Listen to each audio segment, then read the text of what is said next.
I am Andrew That's what I love. Mr. Mallard. Join me as always, Mr. Chief of Morale himself, Bud Copeland. Bud, how are you this evening before we get into So the point being is good golfers are a fucking dime a dozen. And we saw it in full swing that the line of demarcation between... here? Are you ready, Bud? Are you ready for the players? Are you ready to make money? Are you ready to try to beat me? I didn't do my homework this week.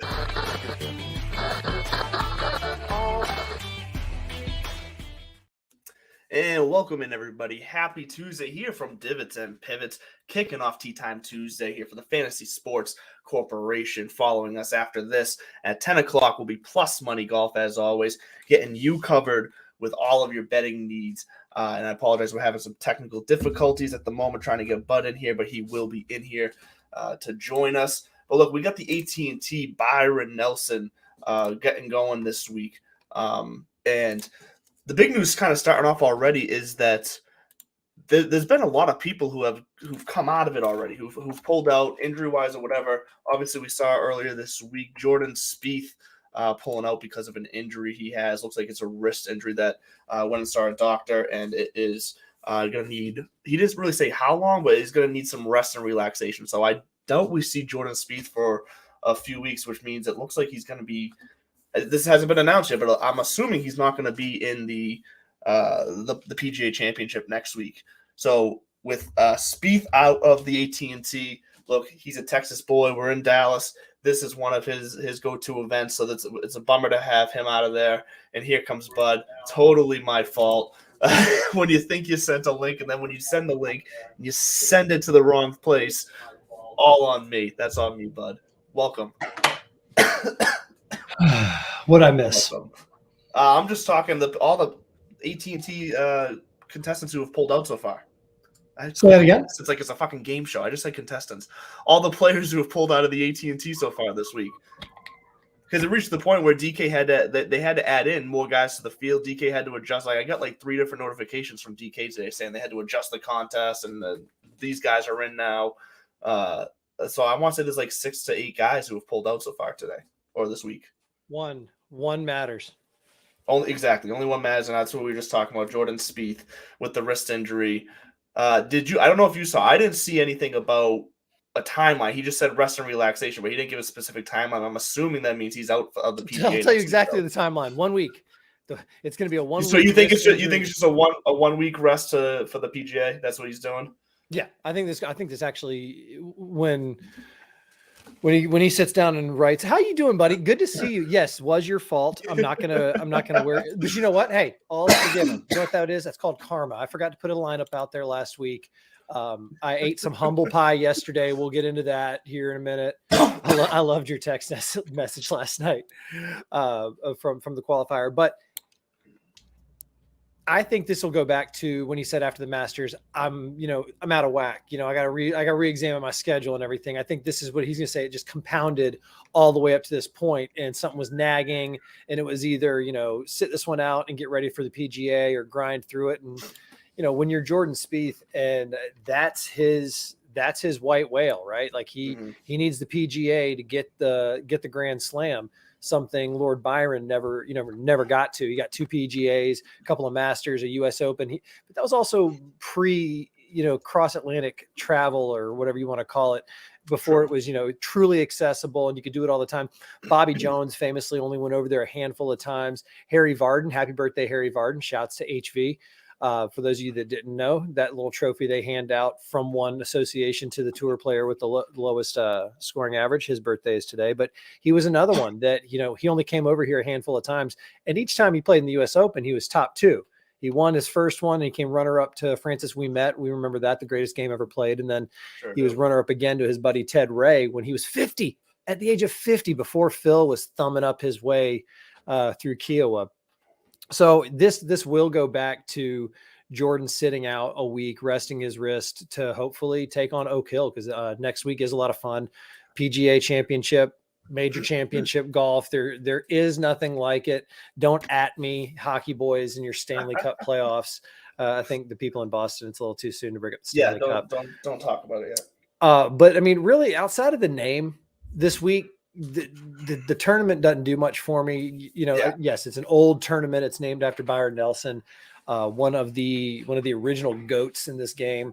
He kind of hung it up early, but that's neither here nor there. But the tournament doesn't get my socks rolling up and down, but we will get into some DFS. But first, other off course news, and I want to pick your brain. Pick it. And we got an early divot or pivot, unscripted, but Mike Wan and the USGA tweaked the wording in their criteria for exempting into the US Open. I did see this. What is this? 5 minutes in, we're going to shit on Liv. Well, this is usually the first 10 minutes is like our Liv shit period. So yeah, in case you're new to the show.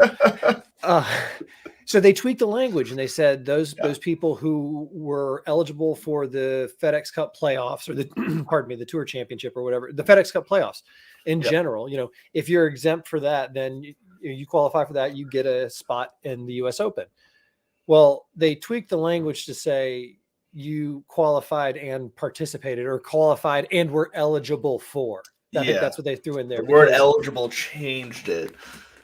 So, and then Mike Wan came out and just said, listen, we're not changing. Like, we're just going to move forward. That's going to impact some players. It's not going to impact others. That's just how the dice rumbles. Divot or pivot, the USGA's stance on this? I'm fine with it. Yeah, me too. Okay. I didn't know if it gets really controversy. It's over. But I did see it because it is, I'm forgetting who it was. I saw a post about it, but that one word, because I think the main word they changed was qualified to eligible.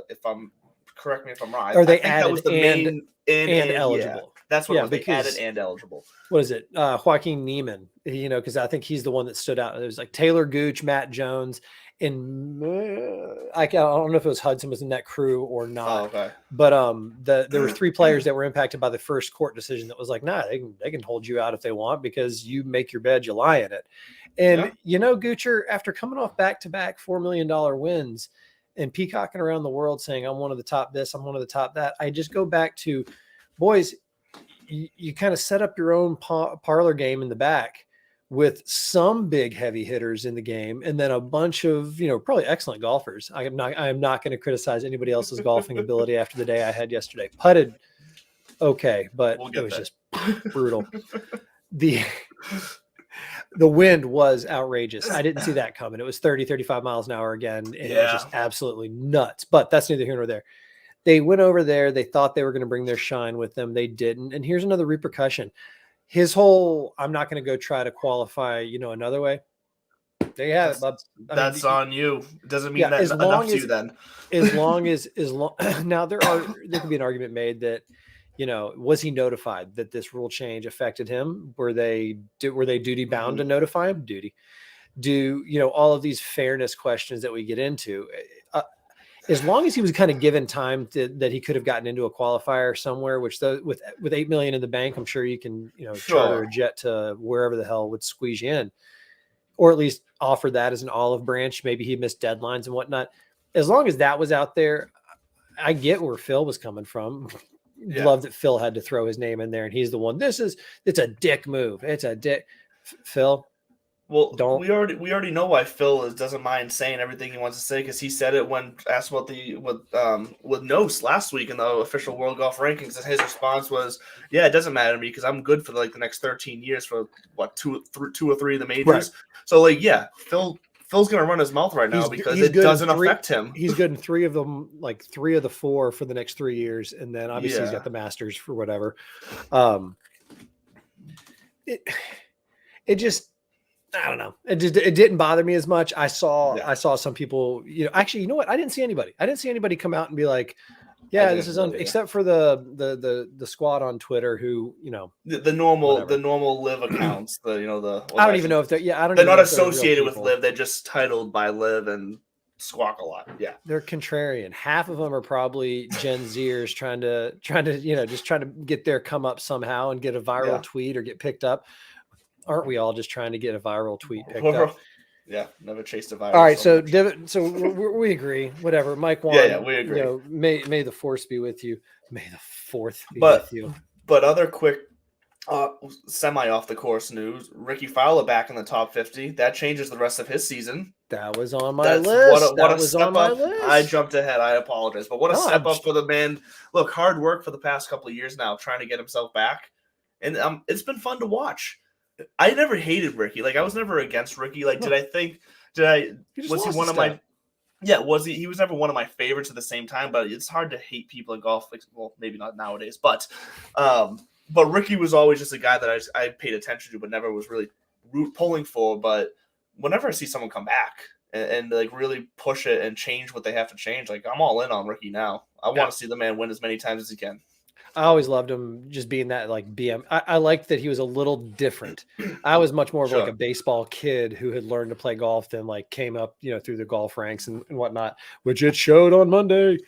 But I agree with you. It was good to see him back in the top 50. We'll see a lot more of him. I think that this one way or another, we're going to see him in Rome. I think he's going to be a captain's pick because his game is trending long-term like that. Yeah. And he's just such a good locker room guy. He's kind of this next generation's Fred Couples, where Freddie's going to be in the locker room as a vice captain probably until he dies.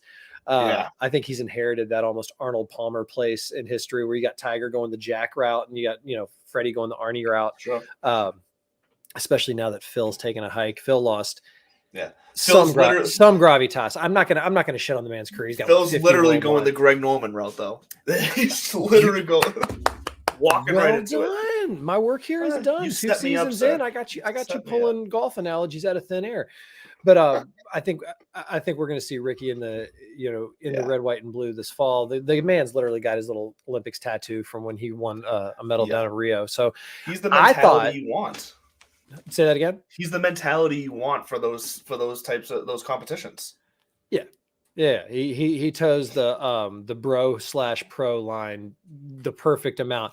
Brooksy usually. I really hope that they open up the international team to all professional golfers from the United States instead of just the PGA Tour players. Oh, that would be interesting. Well, I think that's going to happen. I think they're going to. I mean, Brooks would probably be the only one who would garner a captain's nod at this point. DJ's not exactly playing very well. No, I would maybe Taylor Gooch because of his form. Let's say he wins like 2 or 3 more times, which is all they have left, or he wins a major. I could see that getting pulled. Yeah, could see that. But anyways, I thought you were going to talk about Ricky Fowler picking up a snake with his wedge when he was looking for his ball. So I just saw that for the first time today, like a half hour ago. So I just hadn't got to it yet, and I wasn't even sure I was going to because it was just so fresh in my mind I almost forgot about it. All right, couple more off-field events. Did you see where? All right, that's 3 all rights in a short series, and it was not a McConaughey impression. So that's kind of all right. That was like his first paid speaking acting words were that. Have you ever read his book Green Lights? So I haven't actually read it, but I heard that story from it, and I know people who have read the book and said it's amazing.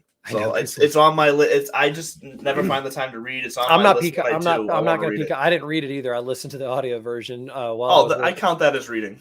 Yeah, count that as reading. That's how I took it. That's how I took in the book. So are the dozens of people consuming this in the next few days audibly? Are they reading? We can put up a poll. Why not? We'll find out. Stupid question. There's no boy. There is such thing as a stupid question. That was one, kids. No. Did you see this college player from University of Illinois in the U.S. Open qualifier yesterday? I didn't see it. I heard about it once again today, though. I heard about the aftermath. And I should probably pull up his name. I can't even. It's like Tom Hook. Find out who this kid is for me, would you? I'll find out now for you. So this player goes and shoots the course record at University of Illinois Country Club or whatever their local club is, and it's his local qualifier. 62. It's in the bag. He's going on to sectionals or whatever the hell the next step is. Somewhere I'll never sniff. He goes back out on the course to cheer on his teammates, and as they're having conversation, some of his playing partners. Or somebody talked about how rough it was putting over those aeration marks. And Cool. It hit. Last name is Cool. Kuhla. Yeah. Hey, okay. No, Kuhl. First name Tom? They actually don't say his first name anymore. It's just his last name. Tim. Come on. It's just his last name for some reason. Tommy Cool. What a Cool. fucking Seriously, name, you shoot right? 62. Okay. All right. So, anyways, Tommy Cool, literally sitting. That's probably somebody, don't at me. But Tommy's out there. He's cheering his buddies on. He overhears somebody going about how brutal it was putting over those aeration marks, and it hit him like a ton of bricks. So in 2019, the USGA's latest rollout that allow us all to keep the pin in. That's the one thing everybody remembers. Yes. They simplified a bunch of other things. And one of them was, you know what, when you're on the green, you can clean up shit if you need to. Ball marks, spike marks, all that kind of stuff, as long as it's not naturally occurring. So if it's a burn mark or something, sorry, you're SOL. Or anyways. Right. So as long as it's not naturally occurring or maintenance related. So like the aeration marks, you can fix it. So this kid had been going around, he fixed a couple throughout the day, and he walks over to the rules tent and he does the right thing. He says, I wouldn't have been able to live with myself, or not live, sorry. I wouldn't have been able to sleep. He wasn't that dramatic. If you shoot 62 at a qualifier and you're that age, I think you're pretty confident that your time will come again. Just, ride it out. Yeah, I think so he turned himself in, and he's going to sit this one out. Good on you, Tommy. Tommy Cool. Yeah. Can you imagine him sitting there just fixing the aeration marks for his entire line? Imagine just every green you walk up to, you just see a perfect line somewhere where he just fixed the marks all the way to the hole. So I shot 90 yesterday. 90. That's not even. It was a 40 followed by a 50. And there's a reason I'm parlaying into that story right now. Two things. A, I have to wear it. I have to own it. I shot worse score than I did last year. Same course, relatively similar conditions with the wind. And I actually putt pretty well. I missed a lot of fairways and just had to punch back out into the fairway, and then couldn't get up and down I got up and down from 100 yards, I think 3 times, but just missed a ton of fairways. And it was a brutally windy day. And one of those holes had 2 balls out of bounds on the exact same hole that it happened to. This course has mind control over me. So coming off a 72 at the local Muni, Boudreaux post 90, but you know what? It's scar tissue. It's going to happen. Xander Schauffele, said it the other day. He's like, this entire game is just an endless, gutless search. Oh, we lost your audio there, bud. Not sure why, and I can't unmute you. I'm not sure why we lost your audio. Let me see. But there we go. You should be back now. Can you hear me? You good? I can now. You're muted again. This is fantastic radio, folks. Okay, well, Bud's figuring his audio. I won't dive into his story. I'll let him come back, finish the story whenever he comes back on here, because now I've lost his video as well. But the other piece of news in the golf world I wanted to get to before we get into DFS here in just a little bit is the news that Barstool is going to be broadcasting and carrying the live stream coverage for Corn Ferry Tour's NV5 Invitational at the end of July. I think this is important because I think this is just another step to help to help raise up all the levels of the PGA Tour in direct response to the LIV Tour, in the fact that LIV Tour went on, sure, they got the CW, they were on YouTube for a little while. I'm going to argue that Barstool Sports and what they have with Foreplay and the audience they're going to bring in there is going to be maybe not the same, maybe not as many numbers, although it could possibly get to as high as a view count as they're getting over in the CW. But I think it's going to be probably a better product to watch on TV, or however you are able to stream that, whether it's on your TV, computer, whatever. But I'm excited for this. I'm going to be tuning into end of July. It's July 27th to the 30th. Barstool Sports and Foreplay's coverage of Corn Ferry's NV5 Invitational. I think that's going to be something interesting to watch, because it may be an avenue for easier accessibility to some of these secondary tours that are affiliated with the PGA. So that's something to watch, and how the CW continues with LIV is also something to watch. Bud, can you hear me? Can I hear you? Says you're here with audio. Okay, we'll figure that out. But yeah, check that out. I'm sure more news will drop in the coming months. So here he is. He's back now. Once again, can you hear me? Can we hear you? We can't hear you still. Absolutely. I can hear. Oh, now I can. There we go. Jesus criminy. I think that was Ghost. That was the Ghost of Boudreaux Future saying, just drop it, move on. You shot 90. Well, no, that's wear fine it. because I pivoted to something else because I didn't want to step into your story. So I don't know if you could hear me at all during that. I actually could. I'm one of the dozens of people tuning in right now on Rumble or YouTube. There we go. Well done, by the way. Great vamping way to step in there. No, it was a 40 followed by a 50. There was 3 balls out of bounds and 2-hole stretch.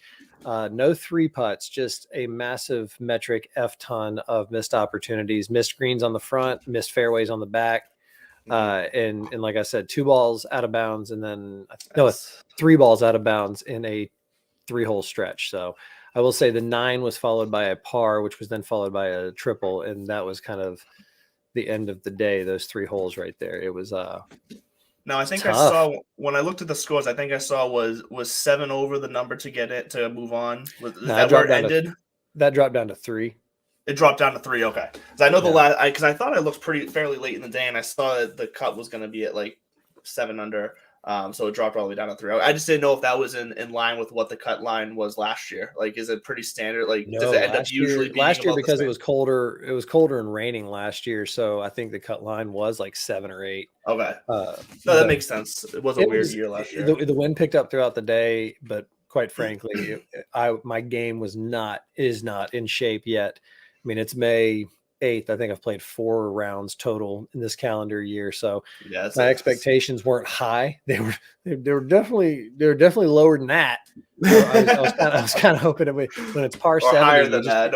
You just want to break 80 and walk away with your pride. But I will say that I never got to that point where it's like, fuck it, I don't care. I mean, I grind even down to the 18th hole. I was grinding over 135-yard approach out of the rough over a blind hill. To an elevated domed green with, like I said, 25, 30 mile an hour winds in my face. I hit a 7-iron pin high, 7-iron from 135. Nice. Stock 7-irons usually probably 165, 170, depending on the scenario. Then. Yeah, it was. I mean, it was tough, but at the end of the day, just round 1. I got the Mass Amateur June 6th. By then, I will be able to have a bunch more rounds under my belt, hours in the lab. I need to do a putting green ASAP. But like I said, I didn't putt poorly, actually. No 3 putts. I need to get up before then too. We got to put together some sort of schedule. We play a few times this year. We played once last year. Let's get into a rhythm. Because I'm feeling it. I had a rough first time out, but I hit enough good shots where I feel like that was the rust. I blame that round on the rust. By the way, if you are still sticking with us through all this clusterfuck of a production tonight, full mea culpa. I like that Andrew said that he took the heat earlier, but it wasn't good. Should we pivot to DFS? What else is off course? So soon, but I do want to get your opinion on what I was talking about while you were having your mic issues here, and the fact that Corn Ferry is going to be coming to Barstool Sports and Foreplay. Saw that at the end of July, which I think is a big deal. I think it's like I was saying. I don't think maybe they might not hit the same number of viewers as the CW brings in for the Live, but I think I'm definitely turning. But they might. I'm not putting that out of the realm, but I'm not having my expectations being the same numbers just because we're still talking streaming versus a network channel. But still, I think I want to see what the production is like, because I think the production might actually, in the viewing product of the broadcast, might actually be more in line with maybe what the Live had dreamt up in their heads before they put it together, if that makes any sense. 1,000,000%, because you know what I mean? Like, I think Barstool and Foreplay is going to bring forward that attitude that Live is trying to manufacture, because at Barstool it's natural. Yeah. And so why did Apple become so much bigger of a brand than everybody else? Marketing. The actual product itself isn't, overwhelmingly superior to its competitors. Just go to another country and it's run by Samsung or, Motorola in some places still. It's just marketing. They captured everybody with the sleek box and the whole, experience and all that kind of stuff. Sure. And to that point, why is Barstool Barstool? Dave Portnoy wasn't the only guy slinging, gambling rags in the early 2000s, and then, putting it into a website and et cetera. He knew his audience, and he kind of guided them where he wanted them to go, but he also listened. And when the people speak, that's why he calls himself El Presidente and the whole shtick. And I think this is a brilliant trailblazing type move. It's not like it hasn't been done. Mhm. I mean, Sure. I've seen some of the Louisiana football games that you've called. I've watched competitive, combat juggling on Have you ESPN. really? You tuned into some of those when we did those? I liked the format they were delivered in. I mean, It was fun. well, because you're dealing with what you got, which is sideline Yes. footage at the angle, but you all, you rolled with it, and and it was truncated time, so it was easy to consume. Yeah, I tuned in. It was a lot of fun. It was a lot of fun. I will say So that. it's the product's been there. It's just, Riggs and Frankie and Trent and Lurch. It's kind of one of those things. They weren't the first. They're just doing it kind of bigger and quicker. And once you get resources, man, it's, I'm not saying it's easy. It's not easy. You look at any of that stuff behind the scenes, that is what you should aspire to. All they do is work hard, whatever that company. And you listen to Dave in some of the interviews, he was going to be a success, and no matter what he did. Yeah. Barstool was one of three ideas, and one, I can't remember what another one was, but his third idea was basically renting warehouses and just driving around college towns and renting these warehouses in college towns and picking up all of the furniture that gets left out on the side of the road at the end of the semester, bring it back to the shop, clean it up, and then start renting it out on the internet. And I mean, it's like he was going to put his passion into something. And so the fact that they're doing this is going to open doors for others too. I know that's the point that we're kind of trying to make is rising tide lifts all ships, because who knows, maybe, I mean, my buddies at the MTA here at the Meadow at Peabody joke all the time about how the club championship, he's like, why can't we get Divots and Pivots out here to cover it? I said, I don't know, maybe because half of it's playing in the tournament, but now that we do on-course coverage. That's fair enough. Yeah. But on-course coverage is a thing now too. I mean, I'd pop in an earbud every 3 holes and just give you an update, because it doesn't, that kind of access. So the whole point of this is, why was I talking about shooting 90? Because I have to exercise it. And nobody ho hum, 76, but missing the cut doesn't really do it for me. So it's not like I was trying to shoot 90. I really did. I grinded over every shot. I was trying to make every putt. I did sink some nice 25, 30 footers. Even if it was to save a par or a bogey, it was just a tough day out there for the kid. And now we're on to June 6th in the amateur. And that's the attitude to have. And just because you said we're trying to lift everyone, I actually do think this might be the freaking nail in the coffin for Liv, this Barstool deal with Corn Ferry. If it turns out, I think that's going to be the start of the. I honestly think they've already started the downturn, but I think this is going to be the big drop. Here's if it's success. I will say, if it's successful, we obviously have no clue what Barstool's going to put together for a product yet. So there's every chance that it still may fail. It may not be anything that you want to take in. I have more faith that it's going to be something that every fan Liv was trying to get is going to rather prefer watching with Barstool and rather watch the Corn Ferry Tour. Where that Venn diagram crosses over in the folks who will take a shot at something and have that adventurous nature, that will lean Barstool's way. And Barstool has a natural audience. They whatever they say, whatever they put out there, their fans are like, all right, we're in on it. They have a following for an audience. But the point I was going to make is, this is a test balloon. If this is a success, look out for the Waste Management Thursday, Friday, brought to you by Barstool Sports. Exactly. Because this is also the PGA Tour's. Corn Ferry is a PGA Tour product. So the PGA Tour has to say, yeah, we're cool with this. Which, real quick, pause. I'm super happy. My boy Jake Marsh. I say my boy. He was a camper where I worked, and his family was great. We've talked about it before. You know a camper? Hey, 29 minutes in. So to a couple 100,000 other people. He's a great kid, but he's the Barstool Sports Business Minute guy. Huge into college basketball, but he's going to be doing from the 18th Tower. So that's awesome. Yeah. So I can't wait to tune in and listen there. I love it. Fuck, where were we going with this? So anyways, so they had to get the blessing, because if you think about it, it was basically, pardon my take, was a van. Remember the when they were shooting their show in a van? Yes, I do. Yeah. And they shot like 2-3 episodes of it. I think SVP was in one. Dan Patrick, they recorded but never released it. My muse, all hail. But ESPN immediately after like one episode was like, get away, can't do it, get away. Like, no, we can't be associated with Barstool, because something as buttoned up as the PGA Tour you've got this kind of thing with Barstool over here in Corn Ferry. You've Yep. got the indoor league coming next January. I mean, so okay, a couple theories here. All right, and this first one's not really a theory; it's just a thought. there's a third point to that. Oh, I'm sorry, I cut you off. No, I was actually going to let you write it out because then I was going to drop it too. Because then you add on top of that real quick, the commission just came out and said they do prefer no cut events moving forward. Interesting. So that is interesting for those designated top 70 players only, no cuts, big purses, big money. He did say, despite some of the public, blowback, that's what we want to do. So you take the Barstool Digital, you take the Tiger Indoor League, you take no cut events. Phil, I hope you're happy with all your money, because yes, you were right. You all did spark change. I think this change was coming no matter what. I think just not this quick originally in the original blueprint of the plan. And now here's the sad part: these guys are now on the wrong side of it, because they're on the outside looking at it now. It doesn't mean they won't get back in, but for a little while here, they have to take their lumps. Dude, and that's what they chose. Could you imagine if they go full 8 men out and they just say, "Nah, we're good"? Because again, think about it. I don't think the PGA Tour takes too big of a hit if they say you walked away, because again, all it's going to take is one or two. Look how big I am on Akshay. That's because he was a Corn Ferry kid, There's enough up and coming young guys who haven't necessarily broken the ceiling yet, but we see coming. I'm not saying they're all going to be. They're not all going to be Brooks. They're not all going to be DJ, but a couple will. Of course, and that's all you need is a couple. That's this.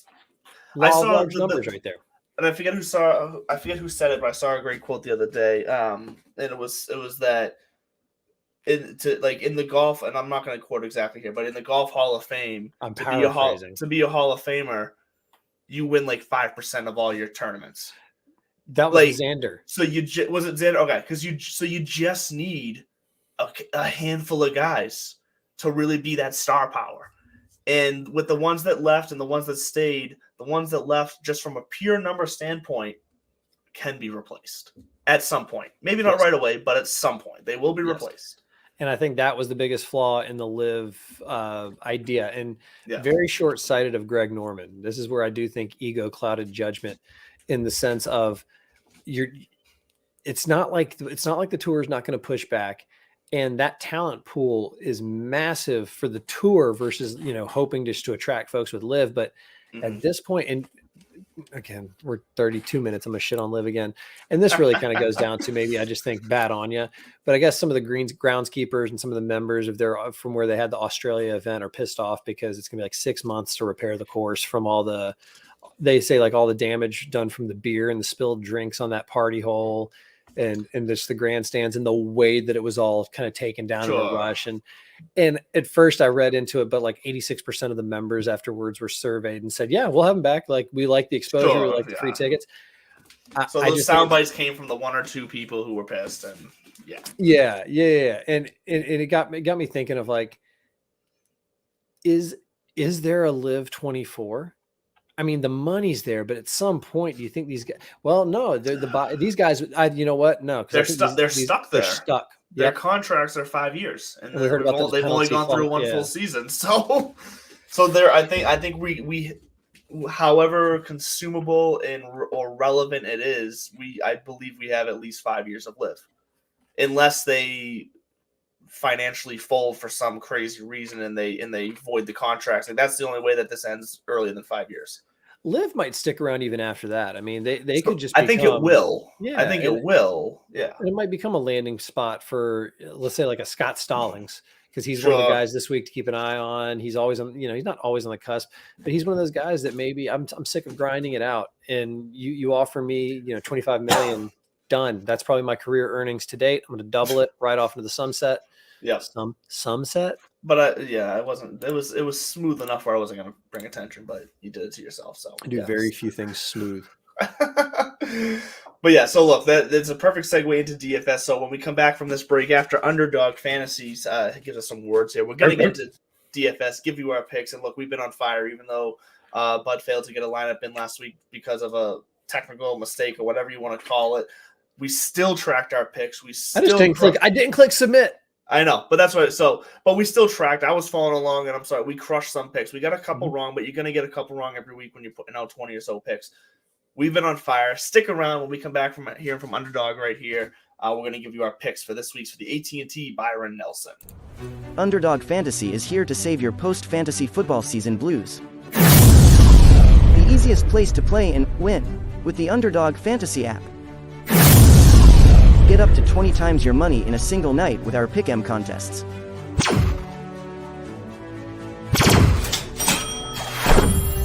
Grab some insurance when setting your picks and win even when one pick fails. Go online now and use the promo code DIVPIV to double your deposit up to $100. Sit gingerbread, good girl. Let's get into it because look, on as far as Underdog goes, I did well on Underdog. I think I've only lost 1 week on Underdog, and I love Underdog because you get the snake draft aspect. You can enter the big tournaments. It's 1 round at a time. So if you have a bad round 1, just get into another draft, make up with it for round 2, make it work. And I tend to win on there quite a bit. So get over to Underdog, use DivPiv, DIVPIV, and they match up to, I believe it's $100 in your first deposit. So get on over there. So, but just so I'm hearing you correctly, round by round, yes, snake style draft. So you can win. So if your top player shoots 90 in the first round and just fucking out of it, you can still come back the next day and draft get a fresh again, lineup, win again. And love exactly. That. All right, yeah. So why do we shit all over Live? Because you can't quantify what the guys over here at the PGA Tour are playing for. Why Will Zalatoris and Max Homa were like, don't even tell me what the offers are. I don't want to hear it. Speaking of offers, if you go to acornhillsco.com, hell yeah, fresh. Yeah, I noticed. So I noticed in your Facebook reels, Instagram reels, change. I saw the new hat. I like it. Yep. So I'm gonna get over there and get the latest. That's right. I gotta get the latest. All right. So anyway, so Will, they said, no, we don't want to know about it. Byron Nelson won 11 straight tournaments in 1945. 11. That's unreal. It is unreal. I mean, Tiger, although then people will come out and be like, Tiger won like 9 in a row. Then he won like 8 in a row twice, 7 in a row 3 times. I mean, fair. And look how we hold Tiger in the world of golf. So if anything, this should only reinforce where Byron Nelson should be in our conversations. And he's also one of only 2 players with his name actually in a PGA Tour event. Tiger hosts the Genesis, Jack Nicklaus hosts the Memorial, but the Bay Hill Arnold Palmer Invitational brought to you by MasterCard and AT&T Plus. I'm just kidding. And the AT&T Byron Nelson are just the only 2. So I mean, that's the space that he exhibits, and it means something to win that. It doesn't mean squat to win the bumfuck Open of Adelaide, because $4 million is cool, but immortality is cooler. You know what I'm saying? So I'm actually a little excited about this. It's a fun kind of precursor to the PGA Championship. I do think that fewer guys would be playing in it if not for the new requirements, but hey, they wanted more money, so they got to perform for it. Speaking of, we let off the top of the hour. Look at me. We let off with Jordan Spieth out with a wrist injury, so we'll just take him off the board early. Yes, he's out. Before we start getting into other names, what's your strategy like this week? What are you looking at? We're at TPC Craig Ranch, Georgia. I love that. Georgia grass. Georgia grass. And say that 3 times fast.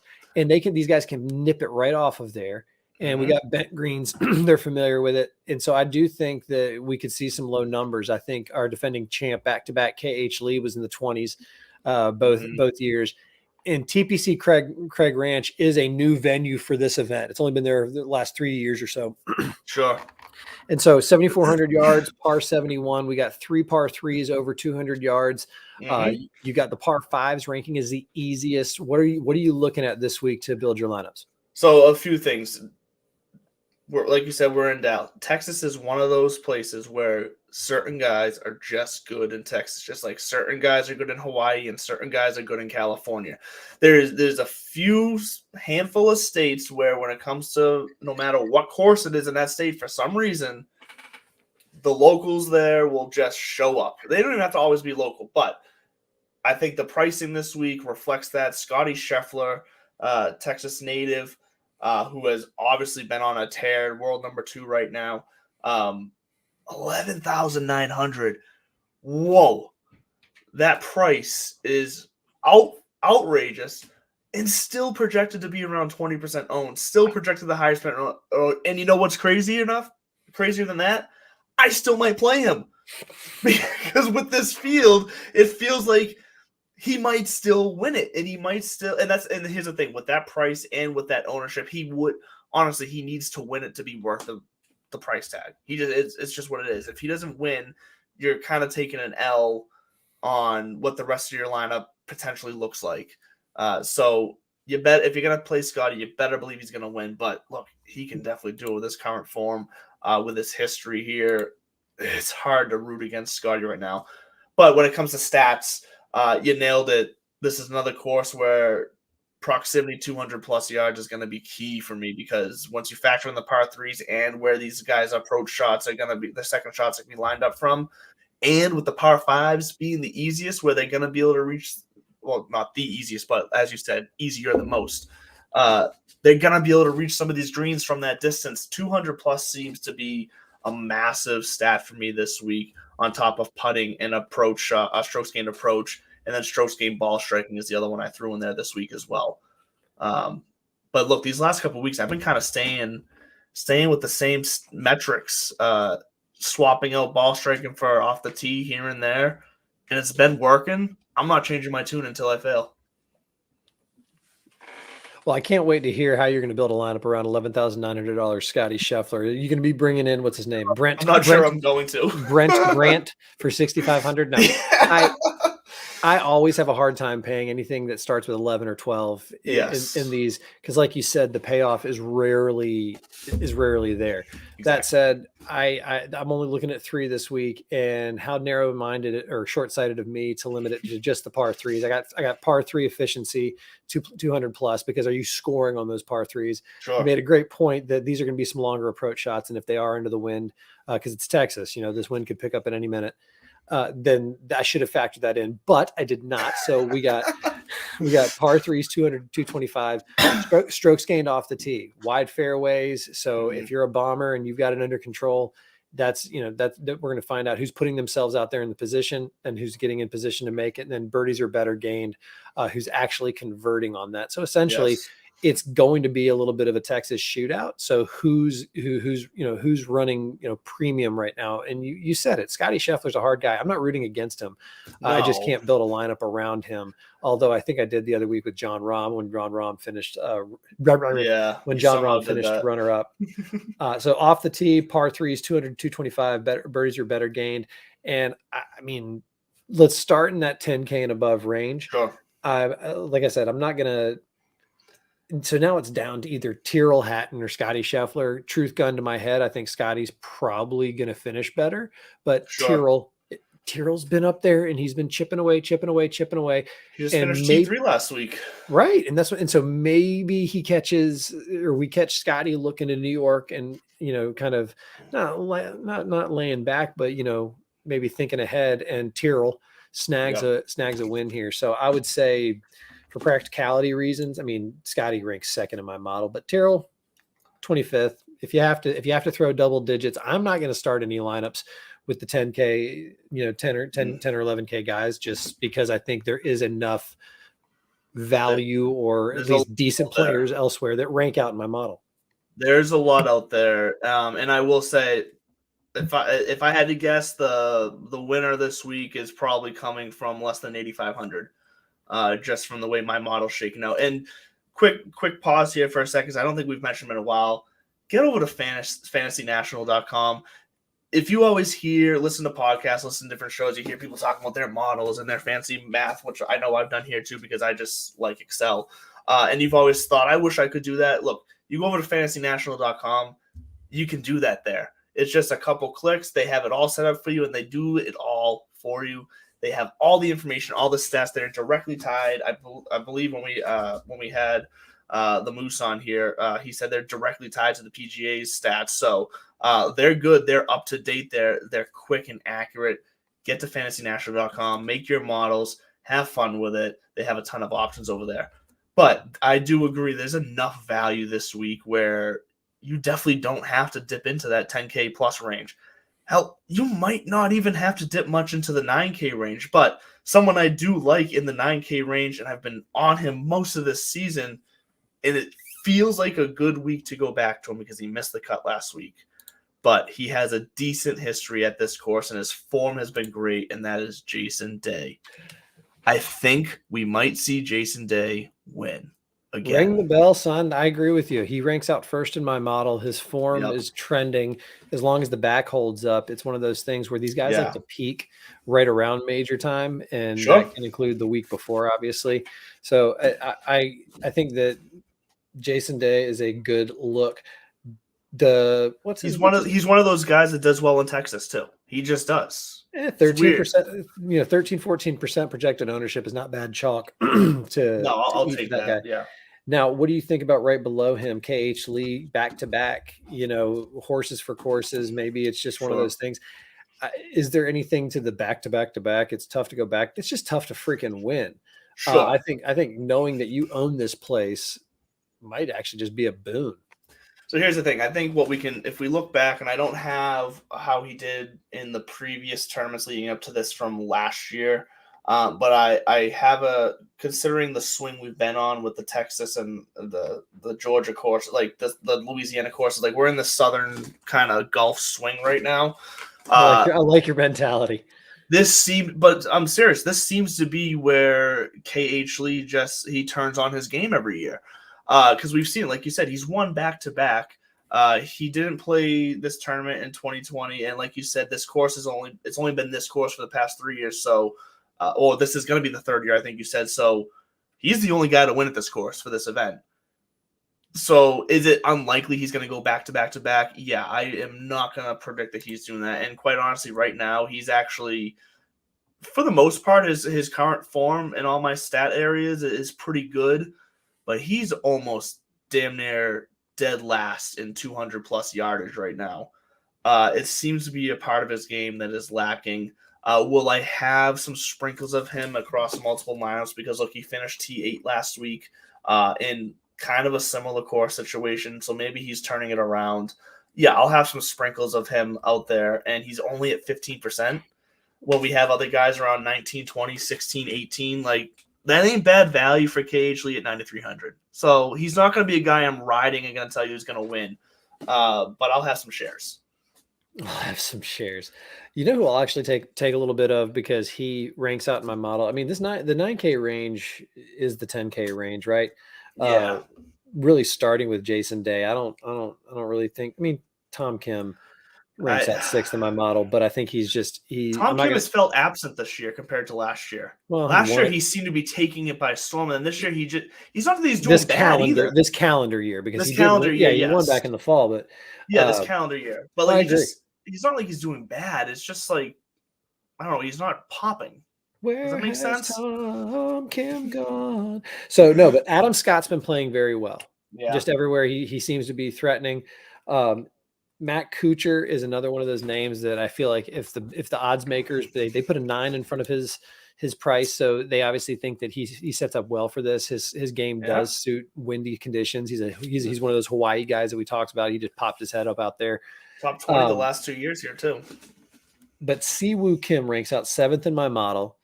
And I think he was top 30 at the Masters. He was, 45th last week. I think he was a T10 or T15, somewhere in that range in Zurich. And so he's trending. And I'm a big Siwoo guy. I think earlier this year I said I'm gonna love me some M and Kim this year. Whenever the model tells me they're up there with Keegs, when it's like when the numbers say it, just do it. Sure. So I do think that Siwoo is going to see some love from me along with Jason Day. And I mean that's 91, 94, which means then we're going to have to really just skip over 8 and try to find my value. But before we do that, who do you like in the 8K range? Well, can I first, just for the sake of this is why you produce, and I'm just here for talent. For the sake of great entertainment, I'm out on Siwoo Kim. So here's why, and this is just a strictly numbers thing from what's right in front of my face right now. He hasn't cracked the top 25 in his past 5 tournaments this year. So sure, he's only missed 1 cut in that same time frame, so he's been consistent. But 9,100 might be a bit too much for a guy that's not going to be in the top 25 this week, with given this field and the value that might come up out of nowhere. And also, when we consider his history on this course, specifically the last 2 years, a miscut and a T55. With all that said, and plus right now his putter is worse than 50% of the field in this week's field. So are you saying he misses the cut? I don't think he misses the cut, but I'm not paying 9,100 for a guy that's actually. Let's go. T50. You said it yourself though. He's not going to finish top 25. Yeah, and I'm not going to pay 9,100 for a guy who's going to finish, like I said, T50. I think he's going to be around the 40 to 50 mark. Will you pay for my first drink the next time we get together when he finishes T25 or better? How about this? I'll subtract it from the drinks you already owe me. You can do that, sir. 8K. But okay, 8K though. You show me yours, I'll show you mine. Okay. My favorite guy in the 8K ranks out third in my model this week, around 15% ownership, Tom Hoagie. He's been a massive hit or miss this year. And when I say a massive hit or miss, 15 out of 28 cuts made. He's either got it or he doesn't. And to show that his recent results, his past 2 tournaments, which was the RBC and the Masters, he missed the cut. But then at the Players, T3. Missed the Arnold Palmer. But at the Genesis, T14. You got to catch him right. Finished T17 here last year. Missed the cut the year before that. What I like about Hoagie is he's a good putter. His approach shot's a top 5. And he's top 2. He's number 2 in 200 plus out. And I'm surprised 15% is where his projected ownership is right now, because I would assume name recognition. So name recognition, that's fair. Yeah, name recognition on a week. I don't know why. I think it's because his last name is Hoagie. That's honestly. It's easily rememberable. It's not necessarily what he's done, but people who have played him before, they're going to remember that they played him before, kind of thing. So I get that. But he does rank out third of my model at 8,500. He seems like a good value for me. I think he could turn it on this week down there in Texas. And then the other guy that I'll mention in the 8K range, who's also my top 10, ranking out at number 9, is Steven Yeager. Oh, I stole it from you. I'm sorry. Okay, I'll quickly give you why I like Steven Yeager, and then you can lead us into why you like him. T38 here last year. He's been on a nice little run. At Mexico, he finished T18. Last week, T27. His putter's been spotty, but in all the other 4 stats I'm using for my key stats, he's top 20. So I'm a little disappointed that his projected ownership is around 15% as well. I would love to get him closer to like 10 or 9.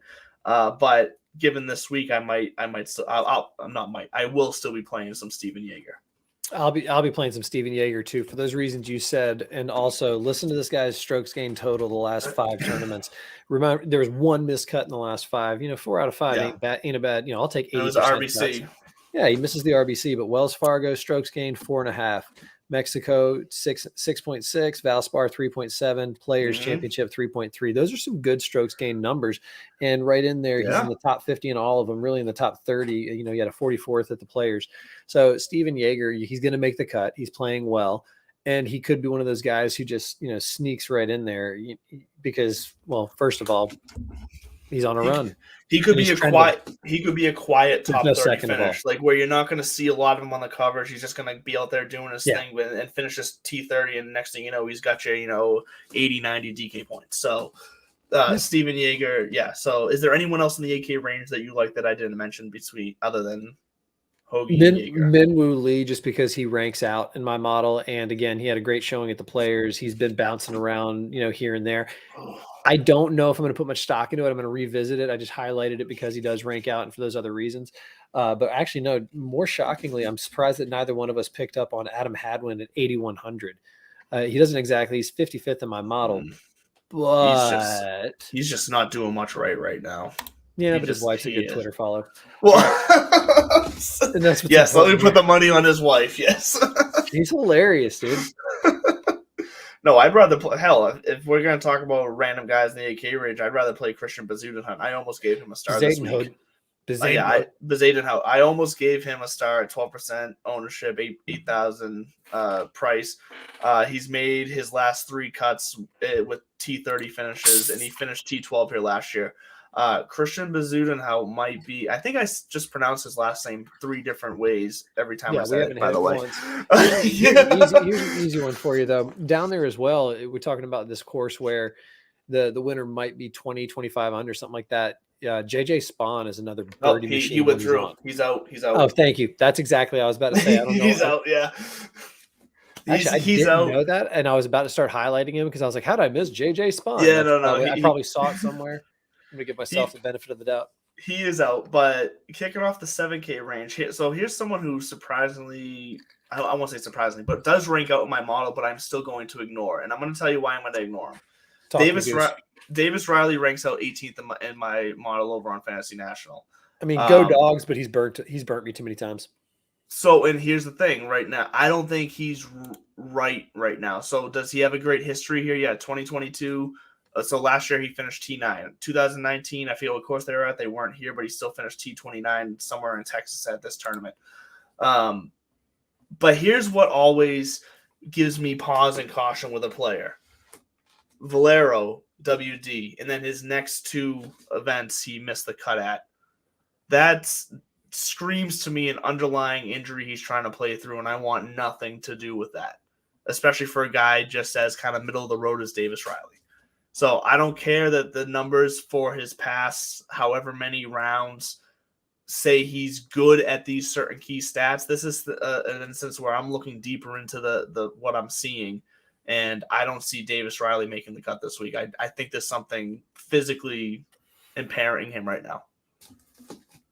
That's fair. I haven't noticed. I'm glad that you're that deep on Davis Riley because I told you, go Dogs and all that stuff. But I wrote him off a few weeks ago. He's kind of gotten into territory where I put certain people, which I mean I don't know what the science is behind it, but those just names where you're like, fuck that, not touching it again until Jason Day was in that category for a while. Yeah, Jason Day was in that category for a while, and now he's back, baby. He's back. One last guy real fast. I'm curious to know your information on him here. Joseph Bramlett. I like him this week. I've liked him before, but he's one of those guys that pops up every now and then. But he finished T10 at the Mexico, T40 last week at Wells Fargo, T51 last year here, and then T7 though the year before that here. Really, he's top 30 in all my key stats other than putting. Putting, he's worse than 50%. He's towards the back of the field. So that's a little concerning, but at 12% ownership at 2,900, he's one of those guys where if I'm at the end of my lineup and I'm looking to fill 1 or 2 last spots and I'm in that price range, I'll be looking at Joseph Bramlett this week. That's not a bad name to put a star next to, because if you do look at his missed cuts, they're at the Players, the Arnold Palmer, and then Valero, which that doesn't speak great for him playing in Mexico. But he makes cut at the Wells Fargo in Mexico Open. Or I said Mexico twice there. Playing in Texas, Tejas. Yeah, I figured I knew what you meant. Old Mexico. He makes cut at the Wells Fargo, the Mexico Open, Valspar, Honda, AT&T Pebble Beach, Farmers. TPC Craig Ranch is not a murderer's row for a golf course. No. So if I don't think it's one of the course isn't going to eat him as long as he shows up. I see the winner being probably somewhere around your 16, 15 under probably this week. And I'll quickly give you my 7K guys because it's pretty simple for me. Sure. Ben Griffin is one of those names. Earlier this year, he played well. He's a stud. He's an up-and-comer. So 7,500, and he ranks out in my model 5th, which means that the ipso facto, I'm your boss. Mr. Aaron Rye, again, he ranks out in my model at 13th. Mr. Two Gloves, I'll give him some love anytime I get a chance because I've been my other top 10 guy. I've been living on Lipsky and Rye for a while now. You have been. Fair enough, you have. And then last but certainly not least, Mr. Brandon Wu. And just because I understand that, the Mexico Open is his spot, back-to-back years with great showings. He's coming off a 3rd place, but 14.6 strokes gained against the field last week. Yeah. That's excellent freaking form. And so riding that wave, and he did well at the Players, the Honda, AT&T Pebble Beach. He was runner up. So when he does show up, he's only got 2-3 missed cuts in there, which don't love that, but at the same time, 3 out of 8, so that I would say he's in the form. Maybe he can get it done this week. And that's why I was saying he might even sneak in there into the winner's circle, because he has been close knocking a couple times this year. And all they need to do is convince themselves they can win. Yeah, no, you nailed it there. I had to just quickly double check my phone. I apologize for because I originally had Mark Hubbard start. He's another guy who pulled out this week, so Mark Hubbard will be useless to us when it comes to DFS. But the other guy I want to mention the 7K range, and I think the last guy I want to mention the 7K range before we quickly just throw out a couple names in the 6K. I've been riding him recently, and it's been paying off. And I'm going to counter your Brandon Wu with my Dylan Wu. Hey, because Dylan Wu has made 5 straight cuts. Only one of those have been worse than T40, and that was at the Valspar. He finished T58. Everything else has been top 40, but he also hasn't broken the top 15. So look at that as you may. But right now, this is a guy that I'm playing current form in. Yes, so far on this tour season, he's only made 17 out of 27 cuts. I get that, but like I said, right now in his past 5 to 10 tournaments, the man has found something. I'm going to keep riding it. It's been working for me. So it's 7,400. He's a little bit pricier than I would like down here at 15%. I think people are really starting to check in on Dylan Wu, but he will still definitely be in some of my lineups. Is there anyone in the 6K range that if you are playing Scotty Scheffler, you're going to come down here and take a chance on? Ranks out 20th in my model, and I'm a sucker for marketing. Logan McCracken. Logan McCracken is a name to look out for this week. What's his price? He's got to be like 6,200. 6K. Right? 6K even. He's straight 6K. He's straight 6K. So if you really are going all in on Scotty and thinking, I'm going to plant my flag there, I think that, because you're basically banking on him to win or finish, in the top 5 and get enough points to offset a possible miscut. Logan McCracken. That's who we're going to check in on next week before we get into the PGA at Oak Hill. You know what? This is always fun. When you go down to the bottom of the price range of some of these tournaments, it's always fun to see the names that used to be. Stuart Sink's in the field. Yeah, but I'm talking like the names who used to be that are just down here and don't make cuts anymore. Like, who do you see?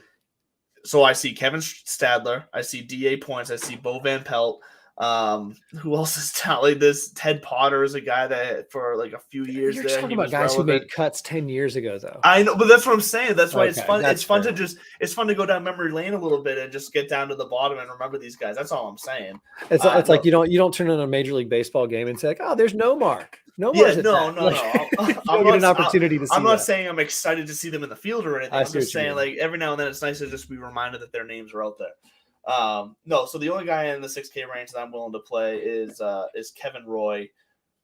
Kevin Roy at 6,500. He finished T18 last week, and it's pretty much just strictly trying to ride a wave with him. If I'm going to play Scotty Scheffler, I'm just trying to ride someone who felt it last week and might continue to feel it this week. It's pretty much what it is. And if you need the updates, then go to Instagram mostly and follow @thisbuds4you. And in case you missed it, it's on the screen twice because. And all the hectic tech stuff at the beginning. I just really wanted to make sure that Instagram handle was out there. Yes, because look, you get over there, you watch Bud's reels every morning, every day. They're gold. They are freaking.